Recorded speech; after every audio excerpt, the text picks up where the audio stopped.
Dobar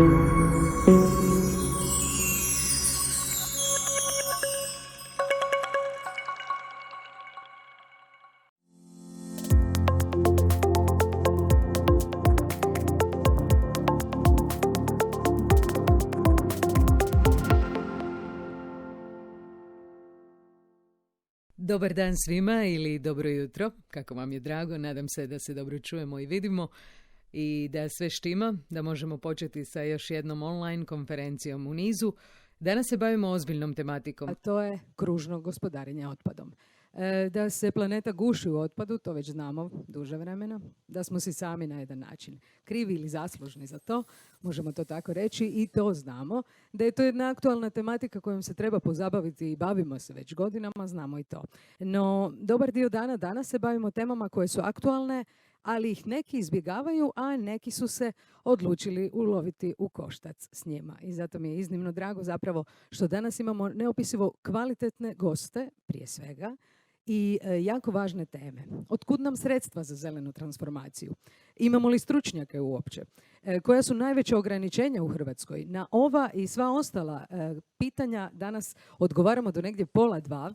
Najavit ću vam sva 4 panela, ali prije nego vam najavim, samo da vam nekoliko uvodnih kratkih riječi napomenem, a to je da je današnja konferencija o kružnom gospodarstvu kruna priče, zapravo u sklopu žutog okvira, a okupit će eminentne stručnjake i predstavnike tvrtki sa iskustvom u primjeni cirkularne ekonomije, a sve to zajedno u sklopu projekta Održiv razvoj i žuti okvir koji su pokrenuli tvrtka Adria Media Zagreb i magazin National Geographic Hrvatska.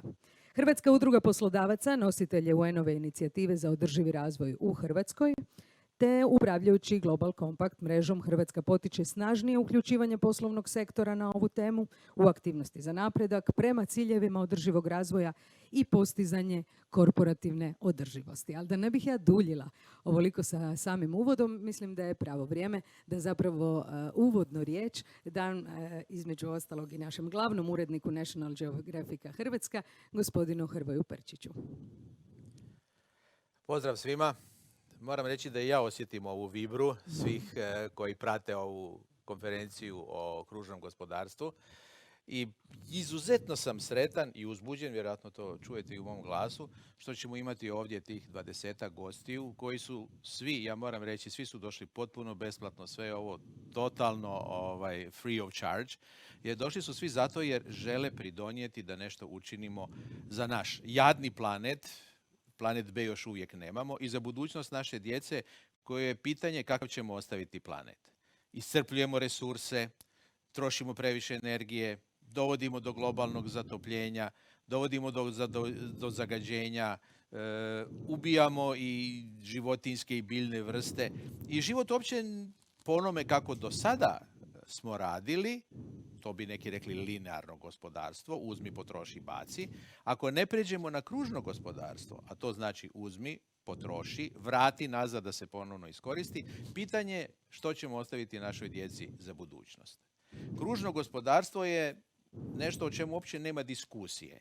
Ne možemo govoriti treba li, ne treba li, možemo li nešto drugo. Ne. Jedina alternativa je kružno gospodarstvo. I upravo stoga svi ovi ljudi s kojima ćete danas razgovarati i koji ćete slušati, koji znaju o čemu se radi i što treba činiti, i svi oni drugi koji znaju što je kružno gospodarstvo trebaju učiniti sve u svojoj moći da se ljudi obavijeste, informiraju o tome, da se pređe na kružno gospodarstvo, da shvatimo što je uopće to i da je minuta do 12, nadam se da još nismo prošli tih 12, da djelujemo i da nešto radimo. Ovo je naš mali doprinos u sklopu našeg projekta Žuti okvir, naš mali doprinos da kažemo ljudima što i kako nam je činiti i da čujemo ove ljude sa dobrom praksom koji znaju i koji umiju.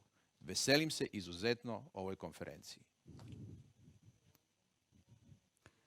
Hvala vam puno, Hrvoje. Najavila bih zapravo sva 4 panela kojima se danas bavimo, to je 4 teme, možemo to tako reći. Jednostavnije je, dakle, u prvom panelu naša tema je linearno versus kružno gospodarstvo, kako je gospodin Hrvoje i najavio. On nam traje negdje do nekih 10 sati i 45 minuta, sad ću vam najaviti i goste. Drugi panel danas su primjeri dobre prakse u Hrvatskoj, da ne bi bilo kako zapravo se kod nas ništa ne događa, nije moguće, imamo mi tu i pozitivne pozitivnih i negativnih primjera, a o tome ćemo razglabati. Treći panel kućanstva i kružna ekonomija koji će biti zapravo od 11 sati i 50 minuta do 12:30 i u četvrtom panelu od 12:50 do 13:30 bavimo se klimom, energetikom i samim zaključcima na ovu temu. Za početak čast mi je pozdraviti naše današnje gošće i goste, možemo to tako reći. Doktorica znanosti gospođa Iva Tomić je sa nama, glavna ekonomistica Hrvatske udruge poslodavaca. Dobar vam dan. Dobar dan i vama i svima koji nas slušaju i gledaju. Čujemo se dobro, nadam se. Ja vas čujem, nadam se da vi mene čujete. Sjajno, to je dobro. Za početak bitno je da imamo sve tehničke uvjete.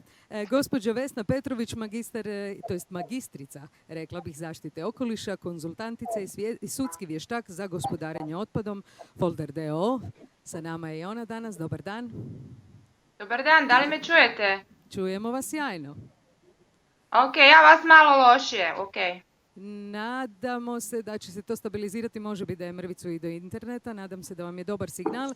Sa nama je gospođa Tončika Jarak, inače sveučilišna specijalistica ekoinženjerstva i viša stručna savjetnica u sektoru za održivo gospodarenje otpadom Ministarstva gospodarstva i održivog razvoja. Dobar vam dan. Dobar dan svima, pozdravljam sve. Samo bih evo htjela ispraviti, ja sam voditeljica službe za posebne kategorije otpada. Hvala vam puno. Evo, u uvodu ćemo svakako i to naglasiti. Hvala puno na ispravci. I magistar znanosti gospodin Davor Percan, voditelj odjela za bilateralnu i regionalnu suradnju u zaštiti okoliša Europske komisije, koji nam se javlja iz Brisela. Dobar dan, nadam se da se čujemo. Čujemo se sjajno. Barem ja vas, nadam se i vi mene. Bilo bi dobro možda da krenemo, obzirom da imamo stvarno jako puno pitanja. Zanima nas puno toga. Molit ću vas da se na svako pitanje koliko možete organizirate negdje 3 do 5 minuta ako je izvedivo, kako vas ne bih ja kratila i da stignemo jednostavno što više toga danas obići, to jest odraditi, što bi se reklo. Što konkretno prelazak s linearne, recimo, na cirkularnu ekonomiju znači za naše tržište rada, za obrazovanje i stručno i kadrovski? Pitala bih doktoricu znanosti Ivu Tomić. Doktorice Tomić, kakva je situacija kod nas?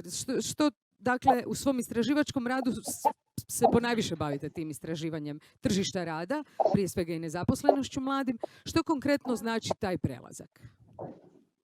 Pa evo, moram priznati da zapravo koliko god da sam se više od jednog desetljeća bavila tržištem rada, obrazovanjem, s posebnim naglaskom na nezaposlenost mladih, moram reći da zapravo ova tema kružnog gospodarstva ili cirkularne ekonomije, kako je znamo nazivati, nije bila previše u fokusu moga rada, ali ne samo moga, nego i čitajući dakle, dostupnu literaturu koja se bavi hrvatskim tržištem rada. Ova tema je vrlo, zapravo mogla bih reći, gotovo nepostojeća u toj literaturi. Ja bi ovdje kratko, zapravo, pošto ste me pitali kako će to utjecati na hrvatsko, vjerojatno slično kao i na europsko tržište rada. U principu ni na europskoj razini nema previše literature koja baš govori o tome kako će dakle, utjecaj nekakvog prelaska na kružno gospodarstvo imati utjecaj na obrazovanje, na potrebne vještine, na tržište rada. Međutim, prije 2 godine negdje Europska komisija izašla sa jednom sveobuhvatnom studijom koja se zove Utjecaj politika kružnog gospodarstva na tržište rada, koja se baš bavila time kako će dakle, prelazak sa linearnog na kružno gospodarstvo utjecati dakle, na zaposlenost i općenito na nekakav gospodarski rast i pad. Dakle, mi smo svi svjesni da je prelazak na kružno gospodarstvo nešto što moramo napraviti, jer vjerojatno inače nećemo imati nikakvu budućnost. Međutim, postoji određena bojazan da će to uzrokovati dodatne troškove za poduzeća, da će to dovesti do smanjene zaposlenosti u određenim sektorima, pa možda čak zapravo i do negativnog utjecaja na gospodarski rast. Ova studija koju je napravila Europska komisija je zapravo, rekla sam već, dakle, bila jedna sveobuhvatna studija, bavila se dakle, i izravnim učincima kružnog gospodarstva na gubitak određenih poslova i na stvaranje novih, ali na neizravne učinke ili inducirane i nekakve povratne učinke koje bi dakle, taj prelazak trebao stvoriti. Pa je tako nekakvi generalni zaključak da će prelazak na kružno gospodarstvo na razini Europske unije dovesti do povećanja BDP-a od negdje 0,5%, dok bi se dakle ukupan broj zaposlenih trebao povećati negdje za 700.000. To se sad može gledati kao puno ili malo na razini cijele Europe, međutim, naravno da tu postoje bitne sektorske razlike, pa tako recimo u onim sektorima kojima je fokus recimo na proizvodnju ili na ekstrakciju, dakle nekakvih osnovnih sirovina, da će oni biti u padu, kao što će biti u padu dakle proizvodnja elektronike, nekakvih dakle strojeva, pa čak i automobilska industrija. S druge strane, neki sektori bi trebali profitirati prelaskom na kružno gospodarstvo, dakle prije svega poduzeća koje se bave nekim recikliranjem, usluge dakle, koje se bave popravcima, proizvodnja električne energije također bi trebala biti u porastu kao sektor, različiti tipovi usluga. Sad, ono što je još bilo zanimljivo u toj studiji, da zapravo zemlje srednje i istočne Europe će osjetiti veći pozitivan učinak prelaska na kružno gospodarstvo. Zašto? Zato što one u puno višoj mjeri dakle, uvoze s jedne strane naftu i naftne proizvode, s druge strane zapravo trajna dobra koja se više proizvode u nekim zapadnim dijelovima Europe, prvenstveno recimo automobilska industrija, tako da smanjenjem dakle, uvoza tih proizvoda, dakle zemlje srednje i istočne Europe bi trebali više profitirati. Za Hrvatsku se također u ovoj studiji dakle, očekuje pozitivan učinak prelaska kružnog gospodarstva, dakle pozitivan učinak na BDP, međutim Hrvatska je jedna od rijetkih zemalja uz Slovačku, čini mi se, koja bi trebala prema toj studiji dakle, doživjeti blagi pad zaposlenosti. Ja se nadam da neće do toga doći, kažem, to je studija i model koji pokušava uključiti što više faktora, ali naravno u budućnosti teško predvidjeti. Zašto bi se u Hrvatskoj mogao dogoditi pad zaposlenosti? Pa upravo zbog strukture gospodarstva, dakle smanjenje zaposlenosti u sektorima, dakle kao što su, rekla sam već, dakle proizvodnja nemetalnih proizvoda, odnosno rudarstvo, ali zanimljivo je da ovaj model predviđa smanjenje zaposlenih u građevinskom sektoru, koji je u Hrvatskoj dosta bitan. Zašto smanjenje zaposlenosti u građevinskom sektoru? Prvenstveno zbog povećanja produktivnosti u tom sektoru, dakle korištenja novih materijala, tehnologija i te održive gradnje ili takozvane zelene gradnje, što bi onda zapravo trebalo smanjiti potražnju za takvim radnicima. A međutim, ono što ova studija nije uvažila, odnosno nije uzela u obzir, je zapravo energetska obnova zgrada, što bi onda u konačnici zapravo moglo zapravo na neki način anulirati taj negativan učinak na sektor građevine, odnosno povećati ukupnu zaposlenost čak i u Hrvatskoj. U principu nekakav zaključak te studije je, dakle, prelazak na kružno gospodarstvo nam je bitan radi održanja dakle, našeg okoliša, radi održanja planete i naše budućnosti, donosi i iziskuje određene troškove, međutim, moguće je dakle, i uz prelazak na kružno gospodarstvo ostvariti porast produktivnosti, ostvariti povećanje ukupnog gospodarskog rasta i povećanje zaposlenosti. Ono što ste me još pitali, sad ne znam, prešla sam sa svojih 3 do 5 minuta, ali zapravo vezano uz vještine, pa se možemo i kasnije vratiti na vještine i na zapravo obrazovanje koje je potrebno. Dapače, ako bude vremena, dapače, zvuči ovako poprilično optimistično, hvala im puno. Zvuči optimistično kad slušamo cijelu tu priču, no kad gledamo onaj real life, što bi se reklo, ili u stvarnom životu, svjesni smo da svi mi koji recikliramo i odvajamo, da zapravo samo to smeće ne odlazi gdje bi trebalo otići, da zapravo rješenje nije kompletno niti blizu. Koliko god smo konačno uveli neke od koraka, nije do kraja definirano. Gospođo Petrović, koliko je zapravo Hrvatska stvarno uskladila svoje gospodarstvo sa nekakvim nužnošću gospodarenja otpadom i sekundarnim sirovinama, što je tu sa zakonodavstvom, što je sa samom tom primjenom koju sam spomenula u praksi, što je sa kontrolom? Pa evo ovako, iz mog iskustva, vezano za samo zakonodavstvo, ok, to će nam kolegica Tončika više možda i reći, ona iz ministarstva tamo radi. Mislim, mi smo naše zakonodavstvo dakle usklađujemo, mi smo up to date sa europskim direktivama jer je to naša obaveza. Sad što se tiče same primjene, ja bih mogla čak i reći da je primjena zakonodavstva u sektoru, ja bih tu razdvojila gospodarstvo kao tvrtke, poslovne subjekte i javni sektor, komunalni otpad. Što se tiče primjene zakonodavstva u području ovog privatnog sektora, znači gospodarstva, tu smo čak bolji nego u ovom javnom sektoru po pitanju komunalnog otpada. Zašto? Zato što je tu i kontrola i nadzor su strožiji. U tvrtke dolaze inspektori i samo po sebi je logično da su proizvođači otpada, to su gospodarstvenici, onda dužni to na neki način poštivati da bi izbjegli kazne. Tako da mnoge naše firme i većina njih zapravo poštuje zakon, ja bih rekla, odvajaju otpad kako je propisano, predaju ga odgovarajućim sakupljačima i tako dalje. Znači čak je tu i bolja situacija što se tiče odvajanja otpada i postupanja sa otpadom u gospodarstvu nego u ovom drugom dijelu, znači komunalnim poduzećima koji spadaju pod javni sektor. U biti, sad je tu problem, dakle, kad odvojimo otpad, što smo mi, kod nas zapravo je taj sektor prikupljanja otpada, odnosno recikliranja slabije razvijen. Nemamo dobru infrastrukturu, nemamo postrojenja, taj sektor je dosta zanemaren i u biti nije se puno ulagalo, ni privatni ni javni sektor nije ulagao kroz prošla desetljeća u tu neku infrastrukturu za obradu otpada.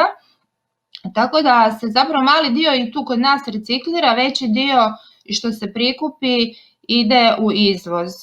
A s druge strane to je u biti poskupljuje cijelu priču, jer naravno da je skuplje ako izvozite negdje u neke druge zemlje, jer tu imate i trošak transporta i tako dalje. Mislim, šteta je, ali naš nekako privatni sektor do sad nije prepoznao tu neku svoju nišu, nije se puno investiralo u postrojenja za gospodarenja otpadom. Sad, koji je tome razlog? Jedan od razloga je vjerovatno,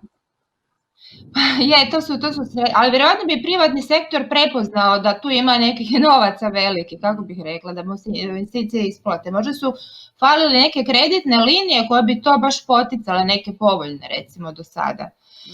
Sad ovo što imate EU fondove i slično, mislim, većina toga ide zapravo u sufinansiranje postrojenja i koji su u vlasništvu javnog sektora, znači za ovaj komunalni otpad, manje za taj privatni.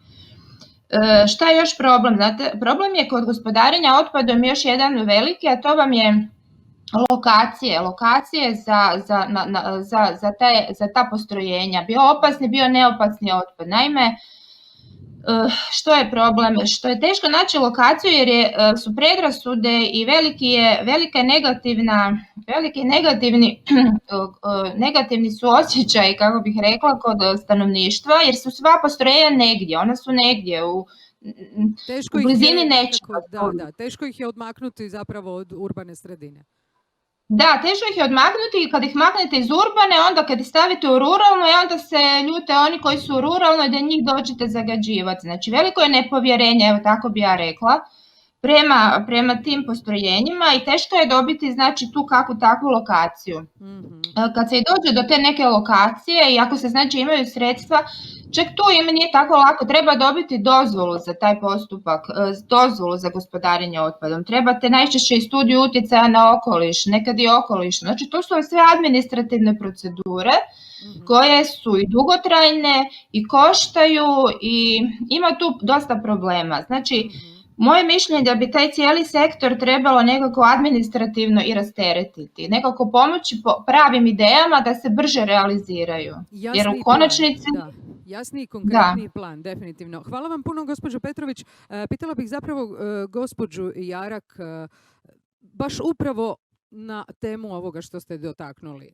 Europske direktive, zeleni plan su nekako jasni i konkretni. Sve ono što Europa radi prilično je jasno i konkretno.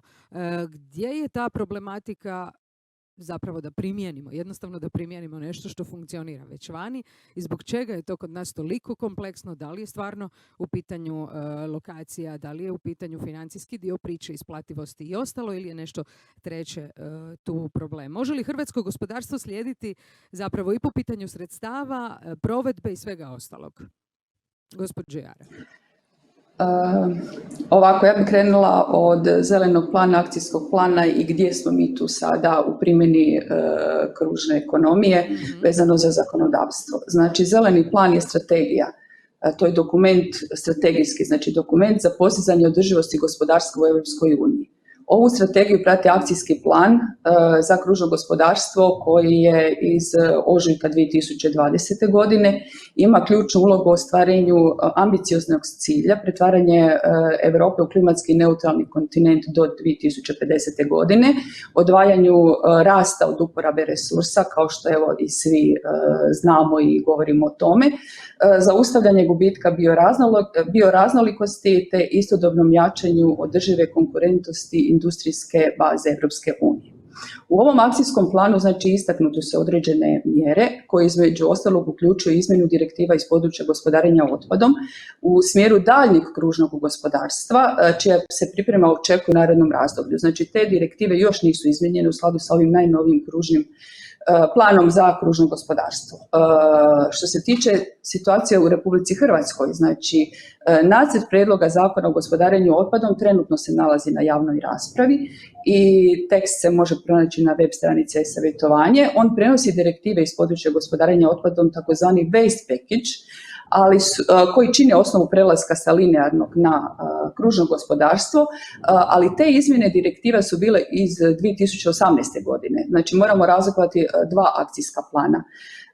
Direktive koje se sad trenutno prenose u nacionalno zakonodavstvo sa ovim zakonom su direktiva o izmjeni direktive o otpadu, direktiva o izmjeni direktive o otpadnim vozilima, baterijama i akumulatorima, o otpadnim baterijama i akumulatorima, otpadnoj električnoj i elektroničkoj opremi, kao i direktiva o ambalaži i ambalažnom otpadu. Ove direktive mi kolokvijalno nazivamo u hrvatskom zakonodavstvu direktive o posebnim kategorijama otpada i još imamo tu direktivu o odlagalištima, znači o izmjeni direktive o odlagalištima. Svaka od ovih direktiva ima niz mjera u smjeru kružnog gospodarstva i sada se nacionalni zakon s tim usklađuje. Znači primjenom mjera iz navedenih direktiva kroz to naše nacionalno zakonodavstvo omogućit će se ispunjenje ciljeva postavljenih u svrhu doprinosa kružnom gospodarstvu, iz kojih ja mogu evo izdvojiti samo možda ovo najbitnije što je i Vesna spomenula za komunalni otpad koji nam je možda i najznačajniji. Znači imamo tu sad obveze da 50% mase reciklabilnog otpada iz kućanstva koji uključuje barem papir, metal, plastiku i staklo pripremimo za recikliranje ili ga pripremimo za ponovnu uporabu. Znači, također imamo da ukupnu masu komunalnog otpada pripremimo recikliranjem i za ponovnu uporabu recimo u postotku od 50% do 2025. godine, do 60% 2030. godine, 65% do 2035. godine. Vidite da su to ambiciozni ciljevi koji su postavljeni, oni su pred nama, mi našom zakonskom regulativom ćemo prenijeti sve direktive i pokušati ići ka tome cilju. Evo, nadamo se da ćemo uspjeti dostići cilj koji nam je Europa postavila. Znači, sve navedeno je sadržano u nacrtu prijedloga Zakona o gospodarenju otpadom. Ja bih samo još zaključila, znači hrvatsko zakonodavstvo u području gospodarenja otpadom ima svoje dobro uhodane protokole kojima se prenose direktive Europske unije u nacionalno zakonodavstvo. Nacrt prijedloga Zakona o gospodarenju otpadom je prvi korak ka transpoziciji s linearnog kružno gospodarstvo. Slažemo se da smo pred velikim izazovom i ovim putem pozivamo vas, struku i svekoliku javnost da se uključi postupak izrade ovoga akta sudjelovanjem u javnoj raspravi. Hvala puno.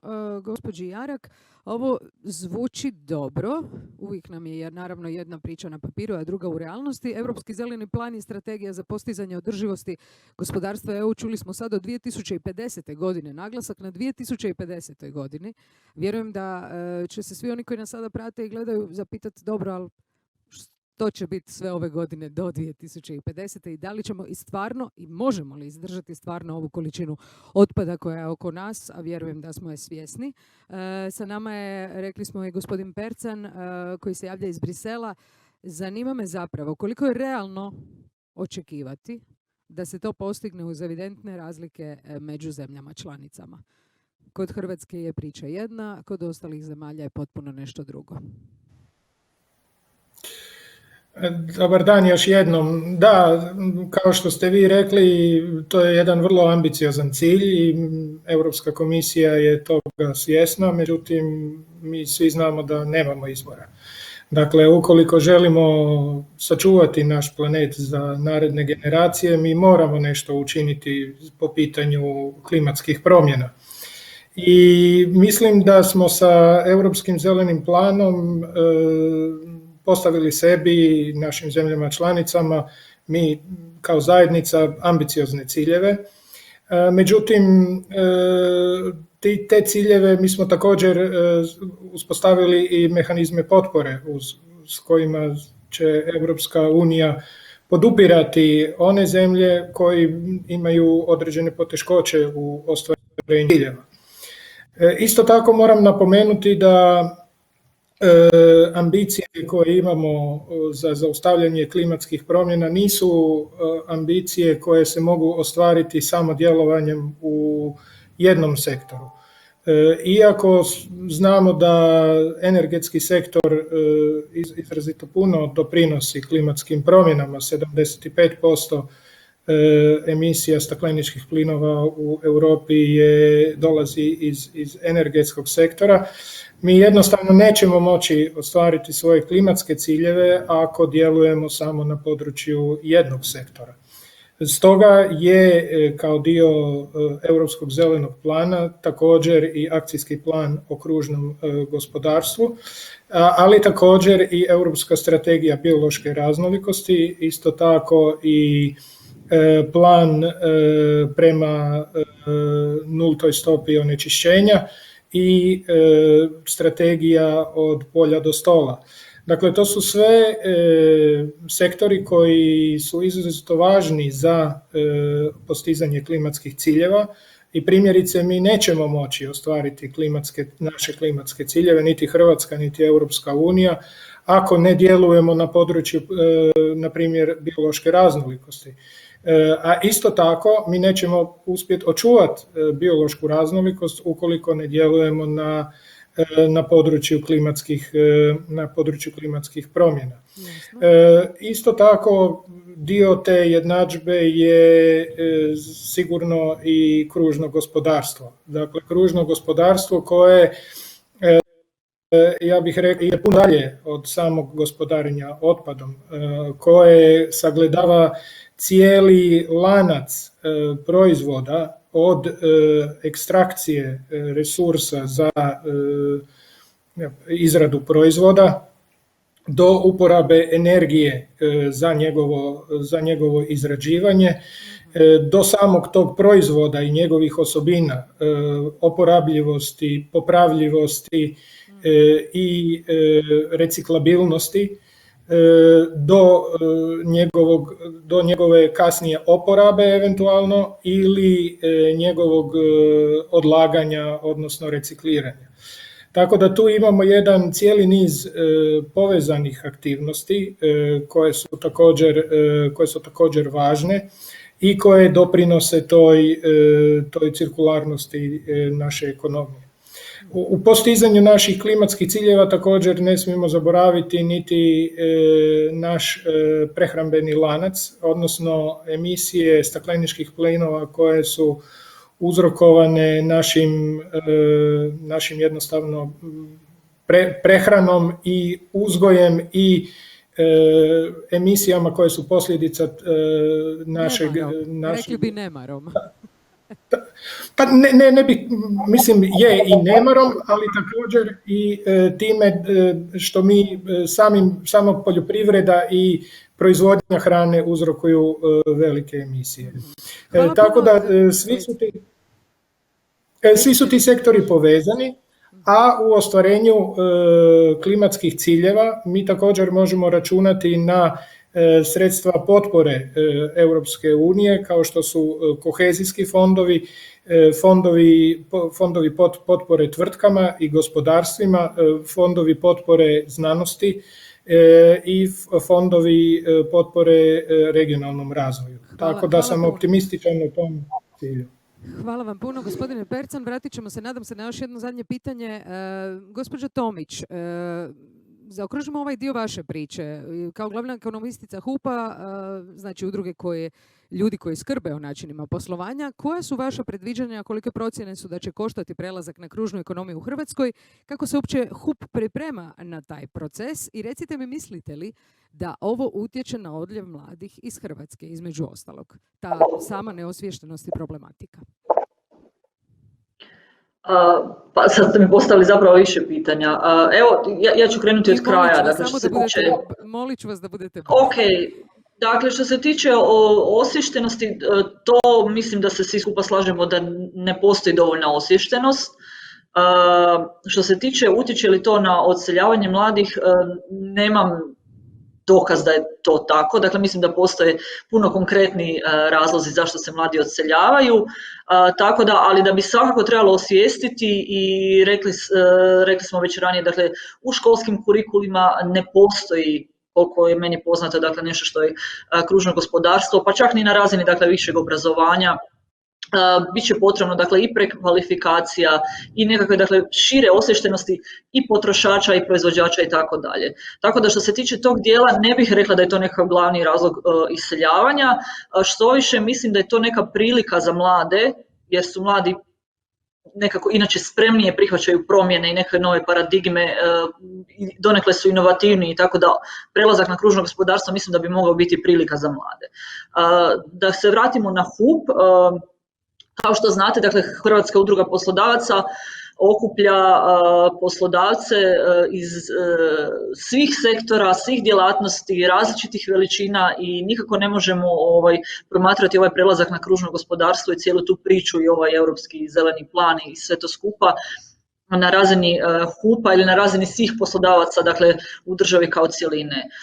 Zašto? Zato što zapravo imamo tu nekoliko stvari. Dakle, jedan dio i HUP-ovih članova, dakle i poslodavaca općenito, se već itekako prilagođava, dakle, novim propisima, čućete vjerojatno i danas u nastavku ovih panela, dakle, HUP-ova udruga energetike ima nekakve svoje, dakle, i propise, i planove, i vlastite inicijative na kojima se prilagođava. S druge strane, u našoj udruzi, recimo, industrije nemetala, građevinskog materijala i rudarstva, situacija je opet nešto drugačija, dakle, prelazak na kružno gospodarstvo će itekako utjecati na njih, međutim, tu je puno otvorenih pitanja, puno nekakvih stvari koje treba zadovoljiti, puno zapravo još uvijek nejasnoća. Zašto to govorim? Zato što pitali ste o procjenama troškova, mi u HUP-u nemamo procjenu troškova prelaska na kružno gospodarstvo i ja sam malo pokušala to pronaći ili netko drugi radio te procjene, nisam uspjela naići na tako što. Što mi je jasno, jer to je jedan kompleksan proces, moji sugovornici su to nekada već spomenuli, dakle, uključuje puno širi aspekt od, recimo, samog zbrinjavanja otpada ili od samog, dakle, tog prelaska na popravljanje ili recikliranje proizvoda i nekupovanje novih. Tako da to je jedan širi aspekt i tu su zapravo i te nekakve vještine koje će biti potrebne u tom novom dijelu, dakle, uključuju, kako se to kaže formalno, transverzalne vještine, dakle, jedan širi skup vještina u prilagodbi tom novom gospodarstvu. Ono što bi ja svakako naglasila vezano uz poslodavce i uz HUP kao takav, je da zapravo dolaze nam nekakve direktive, neke su spominjane, neke nisu, dolaze nam nekakvi propisi i na, dakle, nacionalnoj i na europskoj razini koje u određenom roku poslodavci moraju primijeniti u svom poslovanju. Međutim, što se tu događa? Dakle, s jedne strane samo se nameću nekakve nove stvari, dakle, s jedne strane poslodavci moraju ulagati u nove tehnologije kako bi prilagodili svoju proizvodnju, dakle, kružnom gospodarstvu, ajmo to tako reći. Dakle, s jedne strane su ulaganja, a s druge strane su različiti nameti, odnosno naknade koje plaćaju zato što se bave određenim tipom poslovanja. Ono što nedostaje je nekako jasnije rasterećenje ili da bar te naknade koje se uplaćuju da se onda vraćaju kao nekakav temelj za investiranje u te tehnologije koje će pomoći, dakle, prelasku na to kružno gospodarstvo. Hvala vam puno. Da, evo, dakle, u principu samo za kraj još rekla, dakle, treba razmatrati, dakle, taj kratkoročni aspekt sa vrlo visokim troškovima i taj jedan dugoročni gdje svi u nekom, dakle, spominjali smo 2030. Pa čak i 2050. kada trebamo prijeći, tako da bilo bi potrebno donekle, dakle, imati jasnija pravila i omogućiti, dakle, nekakvu potporu sa strane države ili Europske unije kako bi se, dakle, poduzeće prilagodila toj cijeloj priči.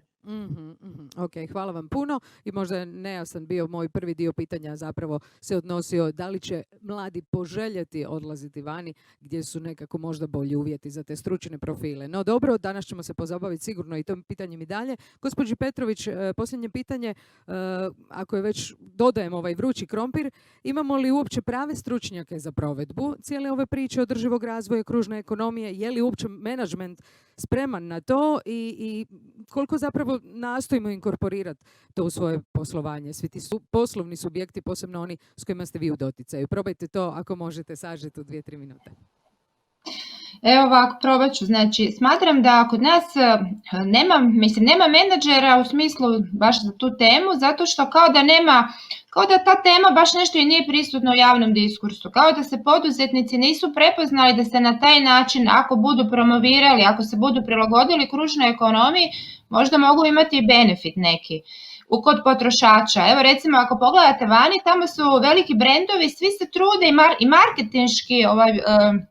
marketinški se prodati u smislu kako oni koriste reciklirane materijale, kako uvode nove tehnologije, inovacije od Adidasa, H&M-a i sličnih velikih brendova. Svi se trude ne samo da im to bude trošak, nego da se na neki način i brendiraju kao osviještena firma koja vodi računa o resursima. I tu vidim kao smisao neki. Kod nas nekako to još nije uopće top tema i ne vidim da su se neki naši trgovci, proizvođači i slični pokušali na neki način istaknuti kroz tu priču. A to bi mogao biti jedan od načina, recimo, uvođenje nekih zelenih usluga, zelenih proizvoda i slično, manje ambalaže i tako dalje. To mislim da fali, znači nije se to prepoznalo. Međutim, da bi se to uopće i potaklo, treba biti sa strane možda zakonodavstva neki poticaj. Ne znam, vani već imate recimo porezne neke mjere, tipu u Velikoj Britaniji se dodatno oporezuju proizvodi od plastike koji sadrže manje od 30% reciklirane plastike u sebi. Znači to su neke mjere koje konkretno potiču poduzetnika da nešto promijeni u svojoj tehnologiji. Na taj način to vidim. Znači, s jedne strane trebalo bi malo više to reklamirati, tu priču, pa da i potrošači budu svjesni i da počnu birati i tražiti proizvode koji su više, nazovimo to, zeleni, eto. I s druge strane, zakonodavstvo bi trebalo nešto tu, recimo, potaknuti kroz svoje te propise i odredbe da se zapravo poduzetnici na neki način i moraju prilagoditi, jer nije znači samo kružno gospodarstvo otpad, nego dapače, to je dizajn proizvoda, to je najbitniji dizajn proizvoda, da vi kao proizvođač proizvedete proizvod koji je više reciklabilan i popravljiv, znači da promijenite da idemo u tom smjeru zapravo samo održivosti koja će već samo po sebi stvarati nekakvo svojevrsno rješenje. Hvala vam puno.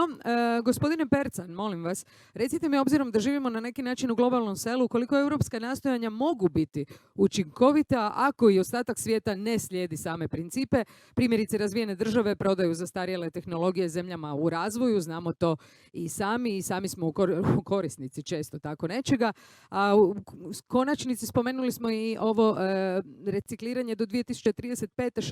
65% komunalnog otpada. Što ako ćemo plaćati penale, recimo, i da li ćemo plaćati penale? Kakav je vaš pogled na sve to zajedno?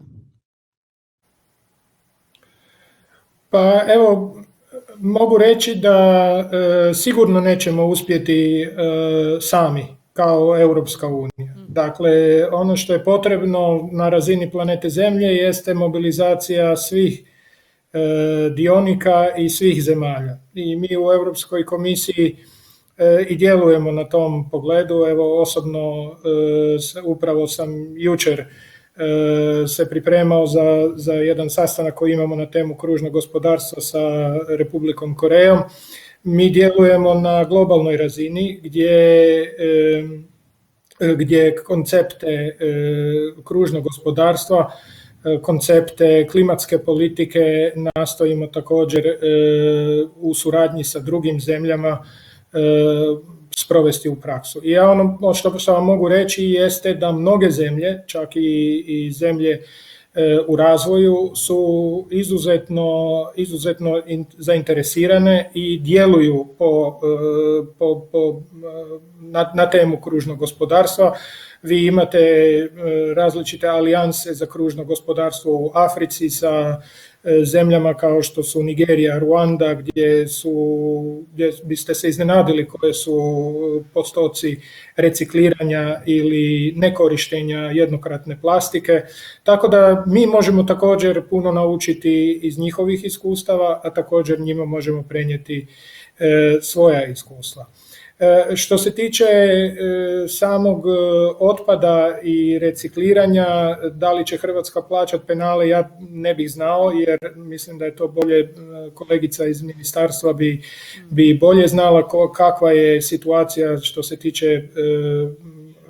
što se tiče Republike Hrvatske i sukladnosti sa direktivama o otpadu. Međutim, ono što mislim da je bitno u tome, u cijeloj ovoj priči reći, jeste da postoji prilika za gospodarstvo i za tvrtke u kružnom gospodarstvu i u samom sagledavanju cjelokupnog proizvoda i njegovih osobina u smislu povećavanja njegove kružnosti, ajmo to tako nazvati. Mislim da smo već dotakli neke od velikih izazova što se tiče gospodarenja otpadom, ali mislim da ćemo svi profitirati ukoliko više potičemo takozvana 3R principa na engleskom jeziku, reduce, reuse, recycle. Dakle, oporabiti, reducirati količinu otpada i reciklirati otpad. Odlično, hvala vam puno. Upravo na ovo pitanje na koje nisam dobila konkretan odgovor i hvala vam na tome, odgovorit će mi, nadam se, gospođa Jarak. Mislite li da će biti penala? Spomenuli ste godine, spomenuli ste dosta onako optimistične planove. Teško je to pretpostaviti, naravno, sad iz ove perspektive, ali hoćemo li uvesti nekakve kazne? Nisam shvatila, hoćemo li mi uvesti neke kazne ili kao Hrvatska? Tako je. Obzirom da države članice... Provedbeni zakon svaki ima određene kazne. Obzirom da države članice do 2025. moraju reciklirati najmanje 55% komunalnog otpada. Sami ste spomenuli kakve mogućnosti imamo mi kroz idućih nekoliko godina i kakvi su ciljevi. Mislite li da će biti penala, to jest da li ćemo ih uvesti?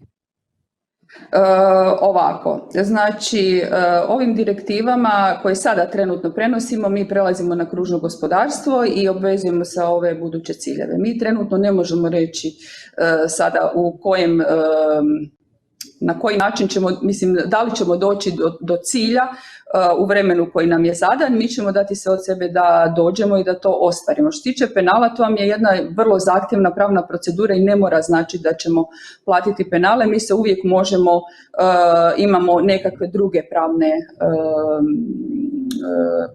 pravne procedure gdje možemo izbjeći penale. O tome stvarno vam ne mogu ništa detaljno reći, ali samo mogu reći da sada u ovom zakonu u prijenosu ovih direktiva o posebnim kategorijama otpada uvodimo ovo što smo sad navodili za naknade, znači ekomodulacija naknada u sustavu proširene odgovornosti proizvođača proizvoda sukladno redu prvenstva u gospodarenju otpadom i to će doprinijeti ostvarivanju ciljeva kružnog gospodarstva, kao što su i kolege rekle, znači moramo krenuti od proizvodnje proizvoda i dizajna proizvoda da bi smanjili količinu otpada. Nešto konkretno, dobro. Okay, ali zvuči kao da ćemo na neki način probati izbjeći, nemojte me krivo shvatiti, ali zvuči kao da ćemo možda probati izbjeći nešto što nam je dužnost da čim prije napravimo, da čim prije odradimo i da zapravo niti se ne dovedemo u tu situaciju da penale moramo plaćati, već da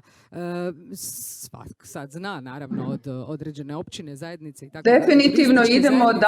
da... Svaka bi trebala napraviti nešto u svoje ime, jel, da možemo stvarno dobiti nekakve konkretne rezultate. Znači ovako, definitivno idemo da nećemo platiti penale. Evo, to je konačni odgovor, bi rekla. Dobro.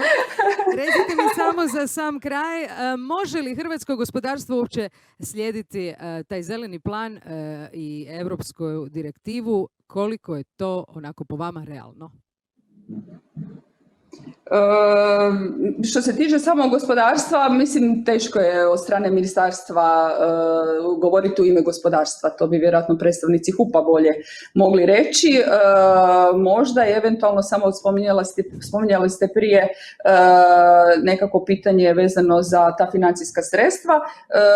Ja evo samo tu mogla bi se nadovezati da prelazak sa linearnog na kružno gospodarstvo na nivou EU financijski je podržano sredstvima europskih strukturnih investicijskih fondova u iznosu od 650 milijuna eura iz obzora 2020. To su programi financiranje Europske unije za istraživanje i inovacije i 5,5 milijardi eura iz strukturnih fondova za gospodarenje otpadom i svaka država isto tako na nacionalnoj razini određuje određena sredstva. Tako da sigurno će i Republika Hrvatska od ovih sredstava namijenjenih kružnom gospodarstvu dobiti određeni dio. Svaka tranzicija košta, to smo otprilike shvatili danas. Shvatili smo ne samo da košta, već da postoje nekakvi prijedlozi, postoje planovi kako financirati cijelu priču, no nekako kao da smo na malo staklenim i klimavim nogama. Zvuči optimistično s jedne strane, nadamo se da će biti izvedivo. Jedino to i možemo se nadati. Na nama malima je da zbilja nastavimo odvajati i dalje, a što će se događati na nivou same Europske unije, to jest Hrvatske kao članice, saznaćemo definitivno vrlo skoro, od penala pa nadalje. Iduća naša tema drugog panela su malo pozitivnije teme, primjeri dobre prakse u Hrvatskoj, koju će voditi gospodin Hrvoje Prčić. Budite nam svakako dalje i tu za 10 minuta.